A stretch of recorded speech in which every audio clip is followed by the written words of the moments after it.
T20 world cup లో భారత జట్టు విజయం కోసం కేరళ కుర్రాడు సంజు సంసాన్ చేసిన ప్రదర్శన సోషల్ మీడియాలో భారీగా చర్చనీయాంశమైంది. వెస్టిండీస్ తో జరిగిన మ్యాచ్ లో సంజు 97 పరుగులు సాధించి భారత జట్టును గెలిపించాడు. అతని ఆత్మవిశ్వాసభరితమైన బ్యాటింగ్, సమయానికి కీలక షాట్లు ప్రతి క్రికెట్ అభిమానిని ఉల్లాసంలో మునిగించాయి. మ్యాచ్ ముగిసిన వెంటనే గ్రౌండ్ లో సంజు చేసిన సంజ్ఞ ఇప్పుడు సోషల్ మీడియాలో వైరల్ అవుతోంది. నెటిజన్లు అతని వీడియోను షేర్ చేస్తూ శ్రీరాముడు, యేసు, హల్లా బ్రో అని దేవతలకు కృతజ్ఞతలు తెలిపాడు. నిజమైన కేరళ స్టోరీ అంటూ కామెంట్స్ చేస్తున్నారు. ఈ చిన్న వీడియో కేరళ యువతకు, సమాజానికి ప్రేరణగా మారింది. 97 పరుగులతో సంజు సమయానికి అవసరమైన షాట్లను కొట్టి మ్యాచ్ ను గెలిపించడం అభిమానులను మంత్రముగ్ధులుగా చేసింది.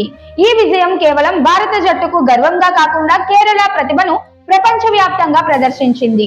యువ ఆటగాడు ఆత్మవిశ్వాసంతో, నమ్రతతో చూపిన విధానం నెటిజన్లను ఆకట్టుకుంటూ సోషల్ మీడియాలో ట్రెండింగ్ లో నిలిచింది.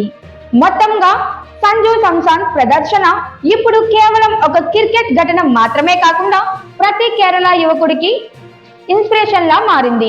అతను చూపిన నైపుణ్యం, క్రమశీలత మరియు కృతజ్ఞతా భావం దేశవ్యాప్తంగా అభిమానుల హృదయాల్లో చిరస్థాయిగా నిలిచింది.